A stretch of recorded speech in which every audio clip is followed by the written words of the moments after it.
Everybody, welcome back to WGLNA Season 2. We have 2 more matches left tonight. That's going to be Wreak Havok versus Burnal Empires, and then Pub Stars versus No Limits. Wreak Havok lost to Fulcrum, or excuse me, they beat Fulcrum Gaming. It's kind of weird to say, but they did. They beat Fulcrum Gaming. Fulcrum Gaming's first loss in WGLNA history. The victory went to Wreak Havok, and they had a tough loss against Game Over last night, which I'm going to ask Snipe for Food about in a shootout. And then we have Burnal Empires. They have been defeated by Cunningham's and No Limits so far. No wins for Burnal Empires right now. So a 1-1 team and a 0-2 team that's going to duke it out here pretty soon. We're going to talk to both of the team captains here in a little bit. Your guys' thoughts, though, on these teams. Wreak Havok, again, taking out Fulcrum. Surprised we were when that happened. That's right. And I felt like they showed a really good series, and then against Game Over, they just flopped it. They were so far ahead, went up 2-0, and then just lost it. Really unfortunate. You could definitely see Wreak Havok, I feel, when they're high, they're high. When they're low, they're low. And I hope that doesn't affect them, because one of the main things about being on the top is that consistency. And you can see how each subsequent game afterwards, you might have seen a couple of more mistakes, extra misses. I know we talked about extra misses as the games went on. The other side, though, Burnal Empires, we still have to see. I think we don't have enough samples. We don't have enough games. But I think they are considered the heavy underdogs after, let's be honest, to beat Fulcrum Gaming, you can't be just a Joe Schmo team. You have to be a premier team in the league. And that's why Wreak Havok is considered such a favorite. So let's go ahead and see what both these team leaders have to say in our face-off. Gentlemen, good evening. We're going to start with you. Call me Sarge from Wreak Havok. What happened last night? Well, it was a sequence of stuff that happened yesterday. Number one, probably everything. The main thing that encompassed what went wrong was just focus. We just lost focus, and I told him even on the last battle on Himmelsdorf, I just saw in terms of focus was we really took our time to react when we knew what we needed to do. We just needed to react a lot quicker. Now, it was quite a different scenario when you guys went up against Game Over in a tough loss compared to that huge victory you had over Fulcrum Gaming. You've experienced both spectrums now already with an incredible victory and also a tough loss here. Has this refined your team a little bit in this first week? We're actually pretty happy that it kind of went like that for it to happen now. Then for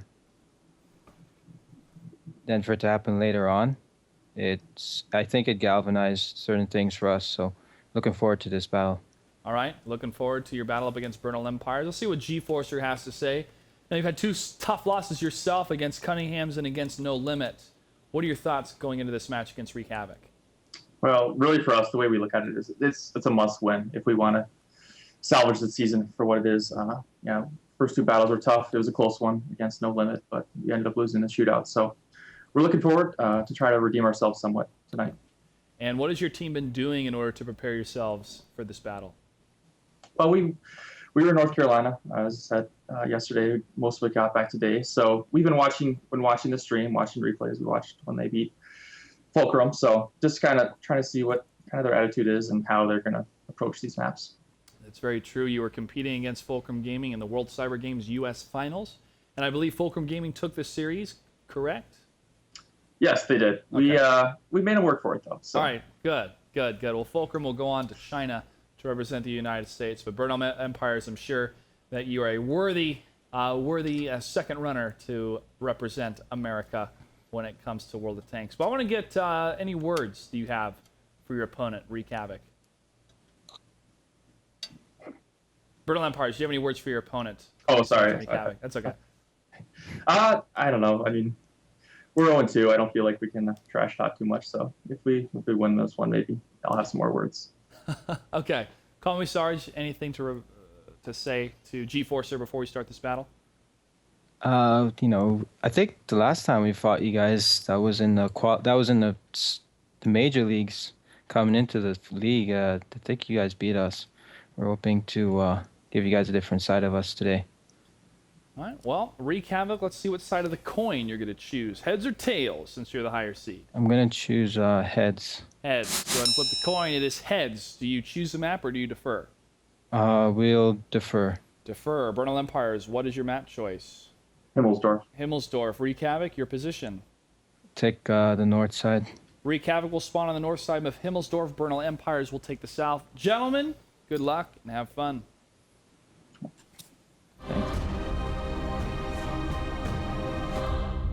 The blue team to the south side is Bernal Empires, and the red is Wreak Havok. Andre, tanks, please. Oh no, I'm already seeing something a little bit sad. One tier 1 is missing from the side of Wreak Havok. I'm not sure if it's only 6 players tonight or if they forgot to ready up. We have 3 5100s, an IS-3, and a T-69 for Bernal Empires. Wreak Havok is sporting 3 IS-3s and 2 5100. The view range advantage goes to Bernal Empires. You have that perfectly correct. This could actually be a huge factor in this game. T-69 representing 400-meter view range. If it does weigh a lot on this T-69's ability, Zone Delta's ability, to get the spotting and then get shots off. Along with him being a medium tank, he has superior camo values to any of the heavy tanks on this map. Only the T1s could rival that. However, it depends on how he plays. Although I do see a T-69 going to the hill, that could mean he won't have as big an effect as Bernal players would like. That is true. However, if he is up in that area and does land 2 shots initially, he could stop a complete push, or at least make any tanks hesitate around the corner. Call Me Sarge was spotted a little bit earlier, but now he's not. As we jump on over to Unknown One. Let's see if he's able to spot anything. No, he's a little bit too far away here. As SBM Hawk in his light tank will be the point man, full point man for Invade. Well, he And- has to be one. Take a look at this Because not movement just out of Invade. Wreak Havok. Yeah, it's Yeah, thigh beam, here comes Invade. it's Snipe for Food, it's Unknown One, and Call Me Sarge rearing up the end. And Tevex is in a spot where he can kind of see anything coming in down Tank Alley, but he's not going to. He's retreating from here and actually going up to the hill, I guess. That's very smart move. He doesn't want to stay there where he's not going to be supported by his team. He's going to go to the opposite of that map. Maybe he can 1v1 another T1. That's what he's betting on. Or verify the presence of here a it T. is. SBM Hawk was able to see Snipe for Food here, and of course him as well. They were able to see each other. Yeah, well, now And- Snipe for Food, they could go through in this hole right here. Nope, none of them were going to try to shoot through that area. We did see a tank And they get previously spotted through it, though. in qualifiers. Get some shots through there. But And Thybane Zone is pushing Delta, the south. Zone Delta still on the hill, not reacting to this IS-3 that they saw. Why would an IS-3 be there? It's because there's a cap incoming. Call Me Sarge, linking up with G-Forcer now in their IS-3s.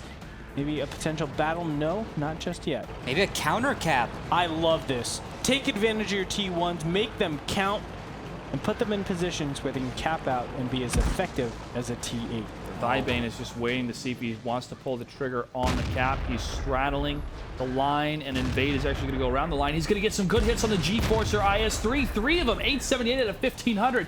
Invade in the other 5,100 could clean that up. 148 out of 1,500. Invade with one more shot, and he does. Now they pull the trigger. 2 tanks haven't spotted on there, but Snipe for Food and Thybane are actually going to leave and force the aggression up against what's remaining for the blue tanks as they cross And there the goes courtyard. SBM. And now they're going to get some shots against them. Call Me Sarge in a little bit of an uncomfortable situation as 5100s will round the bend and get great shots at him down to 500 hit points. And one more shot will do it. Call Me Sarge going to be cleaned up from this map. Unknown One, though, he has to be careful as well as he's the other IS-3 trying to So take he'll out take down Revan. Revenant. I think he'll do it. He might do it. And he's lined up the shot. He No. won't get it because the burst is too good. But right on their tails are a lot of red players. And Invade is able to try to hold the line, and he does against Azrael 90. Snipe for Food and Mac trading some shots here. Snipe for Food on the hunt around that corner. Mac in the 5100 takes a huge shot from the IS-3. Invade rounds the corner, lands another hit against Mac as Thybane takes a shot himself in the T-69 from the south from Zone Delta. As his HP gets lower and lower, he tries to get another shot against Mac, focusing on that 5100. Turning that corner is IS-3 and Snipe for Food as they wait and try to line up one more shot. Mac, no, the shot does ring out from the T-69. It does miss. Invade around the corner now, along with Thybane to the front. Thybane can simply turn to the left and get the hit on Mac. He does shot fire, but it misses. A T1 able to T1 tracks the AMX 5100, yes. allowing Mac to escape Thybane. It turns around, but Invade's gonna push in his 5100, scooting across and getting the T1 kill. Zone Delta and Mac still left alive here with some well-timed shots and guerrilla warfare. They could pull off a victory here, but it's gonna be tough because it's 3-on-2. Wreak Havok is at 24 tier points. That 3-on-2 is 3 tier 8, so it helps out so much. And a T-69 doesn't have a lot of burst, but it will be able to burst down. I shouldn't say that. It has burst, but you know, He it can doesn't have finish a lot off of either of burst. these 5100s when he chooses. Yes, he can.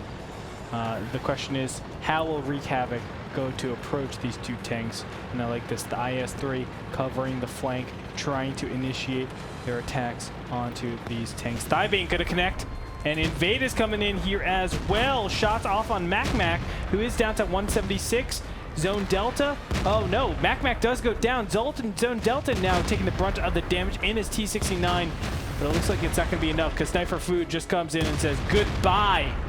Down he goes, and Wreak Havok will take battle number 1.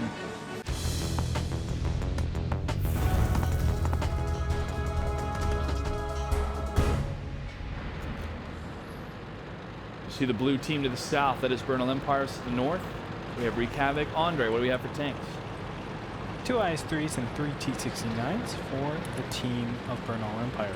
A 5100, an IS-3, 2 T-69s, and a 1390. Much more well-rounded lineup for Wreak Havok. Now, I like the well-rounded lineup. Sometimes having a T-32 in that mix is okay for more defensive play, but it's more the well-rounded, staying within the variables in that matrix of quality and stats. You are just throwing out some math lingo today. I am, man. Quadrants, Because matrix. If you have huge degrees of outliers, right? Like you have a lot of mobility, you have a lot of mobility, but not a lot of damage. Then damage is gonna beat you out. Yeah, I know. The hyperbolic chamber. So I just wanted to That's throw not out a math numbers. word. Hyperbolic? Hypothermia, Hyperbolic chamber? Well, not chamber, but hyperbolic is whatever. Yeah. Guys, hyperbole. What? hyperbola. All right, 1390 from Invade is going to invade down to the side. Yes, Call Me Sarge is spotted. Shots fired. Zone Delta gets the first alpha damage against Call Me Sarge. Another hit from the T-69. Call Me Sarge is going to continue moving forward, not returning fire because he tries to return fire, but nothing hits because he tries to get to the other side. Wreak Havok is now down a lot of HP for Call Me Sarge. That HP victory does go to Zone Delta 94 and that T-69, but the IS-3 and the 5100 are going to move around the corner. Revit and his T-69 is going to say, come at me, bro. And Thybane will as he returns fire against Revit. Revit Look is at down. that track shot. 387. Nice with the IS-3s for the alpha damage. Going to crash right into Call Me Sarge, and one more shot, he will go down. And Azrael 90 is going to focus on Thybane and the 5100. They need to shut him down as soon as possible. Zone Delta, don't miss. Don't miss Zone Delta. But is what it's okay. He does. Zone Delta has already. That's his second clip right there, so he's able to do the damage he needs to do. At the end, it is 26 to 25 tier points. No real advantage coming out from either sides, but the two T1s are starting to get together in the center of the map, and they will try to take on Tevix. Sniper Food backing up. I think there's a lot of reloading. Remember, that's a lot of T-69s. Two T-69s on the side of Wreak Havok that are probably clipping with that 1390. That IS-3 could land a really, really good shot against Sniper Food here. He's almost done reloading. Yeah. He's going to stop and get the other hit. The other IS-3, or the T-69 Zone Delta on the other side could try to line it up. Mac.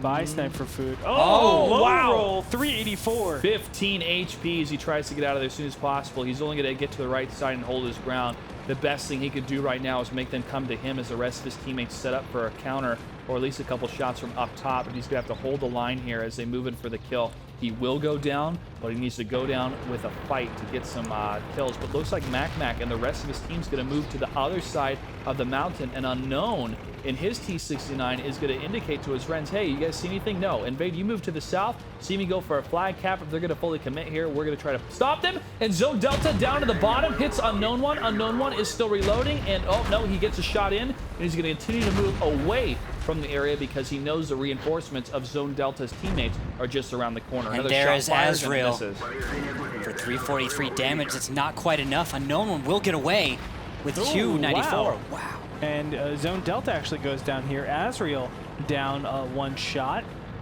Is there going to be any more? Remember, Sniper Food is in the back over here, and he is at the point where he can unload really fast. We could see a Is comeback. he reloading? He's reloading. He indicated that he's reloading on the map. But keep in mind, Sniper Food, how many hit points does he have left? 15. 15. That means Adrenaline Rush is on. So yeah, he reloads incredibly Excuse me, quickly. it was It's actually somewhere a around known 15 one. seconds. It was a known one that was reloading. He was indicating he was reloading. He was getting away from Azrael 90. Sniper Food is the one that's trying to unload on Azrael 90. As Azrael 90 is on the chase. Sniper Food peeking around the corner. He does not see Mac behind him, who is turning around that corner. With 1 shot, he will take him out. And then the IS-3 does see him. If this is a miss, this will be huge, but it's not. Yeah, making the Mac's able shots to get it. And count. Invade is able to get the revenge kill at the same time, though, against one of the tanks of the blue team. And Azrael 90 versus Mac versus a known one, Invade, and Tevix. And this is the time for Tevix to shine. Again, as Andre pointed out, Wreak Havok is playing a man down, a T1 down, but Tevix is still left alive, and they can put some necessary flag capture pressure. What amazing tanking coming out of Wreak Havok. Can we just say that? Like, Yes. they had a much lighter lineup than their opponents, going up against IS-3s. And on top of that, the T-69 Zone Delta was able to get 4 shots off, and additionally the 1390 took a big shot in the beginning stage. So they're witnessing an HP disadvantage, but still, out of all of this, evening it up. Now, they're nowhere near ahead, don't get me wrong, but it is 2 tier 8s against 2 tier 8s. And they can do this game because they're much lighter, of going back and forth, resetting caps if they need to, and also capping for themselves. And look at this. I love this. Invade staying in the Abbey. Mac is spotted, and Azrael is spotted. Oh, Azrael taking a big shot, and he's going to turn around. And when that happens, it opens up Unknown One to take shots on Azrael. Azrael down to 184. Can they get the last shot? No, it bounces off. And down he goes. Oh my God, are you kidding me? Invade cleans it up. Now Mac is on the chase. He's going to try to target the T1. Tevix is going to get out of there. Unknown one. Can't tell if he's reloading or not, but the IS-3 is going to push in, and he takes a shot from Invade from the rear. Invade's going to unload in his 1390 against the IS-3, trying to get up that hill behind cover. Invade's going to hold on as Tevix is going to try to escape from this IS-3. You now have 3 turrets pointed at you, 2 of which can do damage, and that is going to be very dangerous for Mac. This is going to be a huge fight for Mac to take this, but you have autoloaders on both sides that can move in for the approach. And now they're just going to say, well, we have enough damage to just take you out, so we're going to surround you. T-69 on one side, AMX 1390 on the other side, and they're just going to burst them down. They cannot miss their shots, though. That's the most important thing. There it is. Fire has been started. T-69 going to start out 492 hit points. 1 shot. He will not be able to connect there, and they're just taking advantage. Now, Tevix is going to be taken out here. That's 10 seconds that they have to do damage, and there it is. Beautiful tanking by Wreak Havok. My goodness, that was an amazing display of how you take out heavy tanks that are not mobile enough to keep up with the lighter and medium tanks. All right, it's that variable, right? You have the high mobility versus the HP and the damage. You use the mobility to your advantage. Yeah. Moving on different sides past that Abbey point, and that is how you get the circle and the kill. And that's great. something that we don't really talk about as casters nearly enough, which is the turret positioning. Micromanaging the turret position, even though it's 2 versus 2, you could still take advantage of it. You saw the T1 Tevix playing one of the most important roles in that battle, which was the cap. Cap doesn't necessarily say he's going to get the cap, but it says, hey, respond to me. You have to respond to this. And they did. They went back to cap and they said, let's cover all of the ways that they can approach that cap. They got great shots from the Abbey, great shots from on top that cap. T-69 and 1390 didn't take a single shot in return for maybe 15 to 2,000 hit points worth of IS-3s. We're going to take a quick commercial break. We come back. Rookill's thoughts on that match, and it could be the final match for Wreak Havok versus Bernal Empire. Stay tuned. You're watching WGLNA. Thank you, Mike. Now you guys have seen a little more information about Bernal Empire's Rookill. What was your thought on that last battle? Perfect play by T-69 and 1390, recognizing how they needed to just tear apart those IS-3s. That is why you see mobile setups work so well in the highest level of play. That's why you see the Russians so often bring not a bunch of IS-3s to maps like Abbey. Mobility is so potent on Abbey, especially when you understand the the little things, like how you can play the geography to your advantage. And we saw Invade going up into the Abbey itself, actually to prepare shots on the IS-3s crossing the field, but then decided it was actually smart to leave the Abbey, get on lower ground, and shoot the IS-3s perfectly in the back, so that they had to turn themselves all the way around in order to put shots onto that 1390 T-69 at the same time, just tearing them apart from the opposite direction. I loved that play. It was very well done. Impressive by Wreak Havok. Very impressive indeed. Now, the next battle is going to be on Prohorovka. This is a map that you want to have mobility again, but sometimes we do see a 5100. And I could see one of these teams bringing that to get that damage output in a very key scenario, trying to set up and control where your opponent is. But that's going to be really in the hands of Bernal Empires because Wreak Havok is down 1T1. I don't think so, because these teams aren't campy. That's what it comes down to. 5100s, you camp with them on this map. We'll see. 15 seconds left. Let's go ahead and jump into the battle. Battle number 3 on Prohorovka.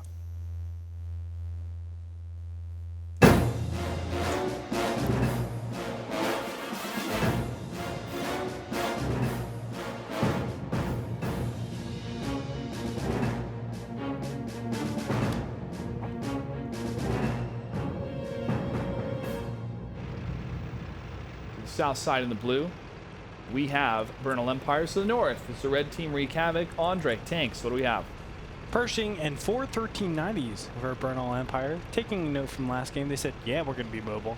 On the other side, Wreak Havok has switched around and said, hey, we're going to slow things down. 2 T-32s, a Pershing, and 2 1390s. So basically, instead of all 4 1390s, they have half of them as T-32s. Why not? Wreak Havok is up 2-0. They can draw out the rest of these matches and take the victory. Invade is able to get the first T1 kill against Rill. And now the clump up of the red team will be at the E to E3 section. And the JK1 area, you have 3 1390s preparing to do a huge push, I think. You saw the same thing out of Cazadores, I believe, with T-69s just the other day. However, their opponents went to the east. Oh, wow. Big shots coming out of these 1390s because there are so many tanks exposed. That unknown one, oh my goodness, 966 out of 1440. He takes some hits, but Invade himself, 826 out of 1100 on his side. Zone Delta 94 is getting some fire returned to him. The G-Forcer in the Pershing tries to get a couple shots against the Kubala, the Commander's Hatch, on these heavier tanks, these American tanks, and one shot does hit Thighbane. Wow, that is not a trade in favor of Bernal Empires. Their 1390 is down to 318.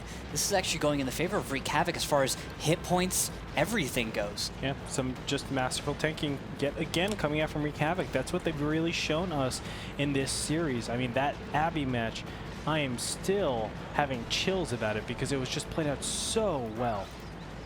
So well indeed, and I look forward to seeing what else Wreak Havok may have up their sleeves here with the positional play of controlling your opponent. You control the map, you can control your opponent here in World of Tanks. But Invade and Calming Stars, you're going to try to control from the east, or excuse me, from the east side on the E line, the 6 line. It's going to be a smaller area, but now we're seeing a reset from the blue team, a reset from Bernal Empires with their 1390s.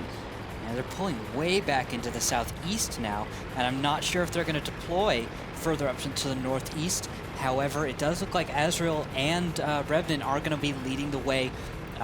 This could turn into an east-west, but this looks like a prediction of that move by Wreak Havok. Oh my goodness. And what G-Forcer is doing right now is saying, hey, stay over here. I'm still threatening you in the west side. But once they realize that the 1390s are on the wrong side of the map, G-Forcer is a sitting duck with his Pershing completely isolated.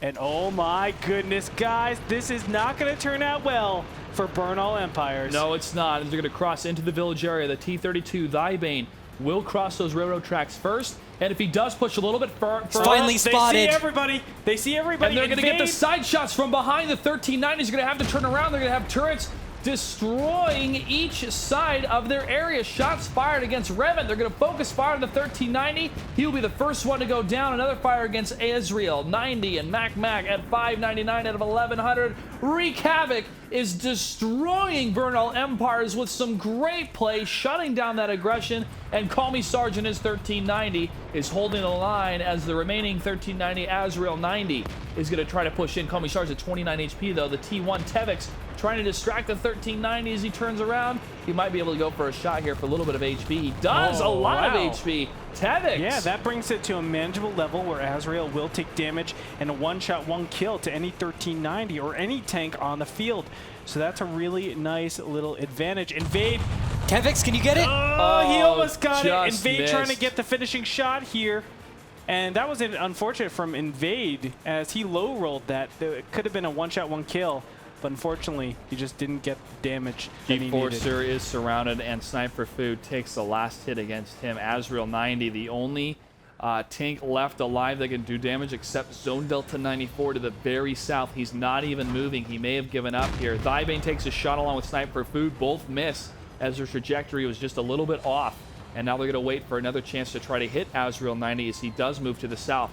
As a reminder, the Thybane. only way to win is to destroy all the enemy tanks or to capture. And there goes the kill. Invade takes down Azrael 90. And the red team, Wreak Havok, all they have to do is either capture the flag or kill the remaining tanks. And you're going to see that red push from the middle of the map And down to the south. They have 5 minutes to do this. I mean, Wreak Havok, are you kidding me? They have 6 tankers in this series, and they still take out Burn All Empires, second place at WCG. That is an impressive feat. Wreak Havok, completely new team, and they still got 3rd place last season, but a completely better team.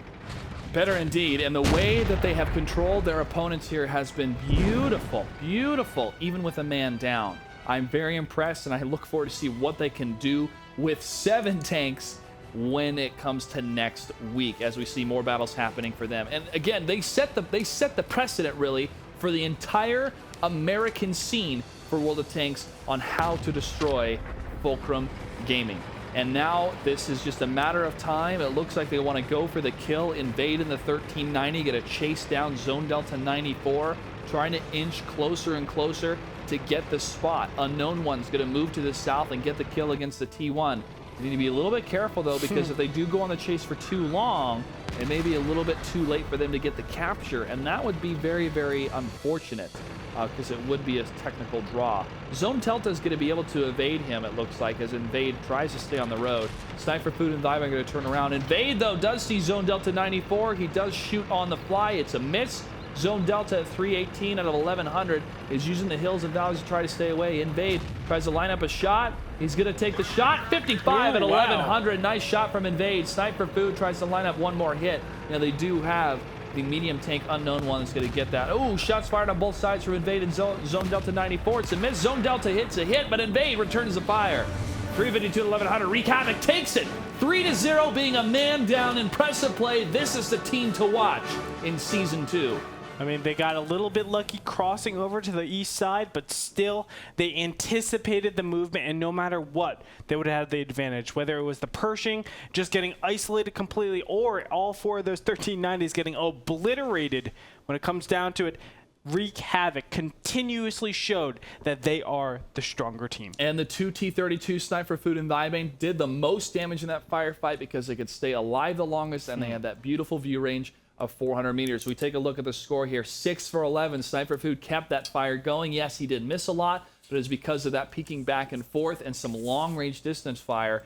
Thybane, 7 for 12. Next up, the Pershing Unknown One, 4 for 6. They shot more, and you're going to miss every shot you don't take, correct? But on this map, because of the mobility, they were going to miss some because of the trajectory, but the T-32s held the line and were able to get it. Randall, I want to hear what you have to say. I really loved that play out of Wreak Havok. I mean, they picked off a T1 at the beginning, and that is so crucial to map control. You know how T1s affect every single map. We've seen them win battles, and taking out one T1 evens it up. You're down a T1, you need that kind of a lead at the beginning, or at least not a lead, just evening it up. And when you do that, you can work with it after that. You saw maybe a mistake out of Burn All Empires, maybe, with the 1390s getting spotted. I don't know if I'll call that a mistake, but it certainly wasn't what they wanted to happen. It worked in favor of the Wreak Havok team. Yeah, definitely. That's right, definitely worked in favor. And a little bit of luck, but what was that thing you said yesterday or 2 days ago? Luck is when opportunity meets preparation. And they were prepared to cross those railroad tracks and unload on those 1390s. And we're going to get prepared for the last match tonight. That match is going to be Pub Stars versus No Limit. Ladies and gentlemen, don't go anywhere. One match to finish out week number 1. Stay tuned. You're watching WGLNA.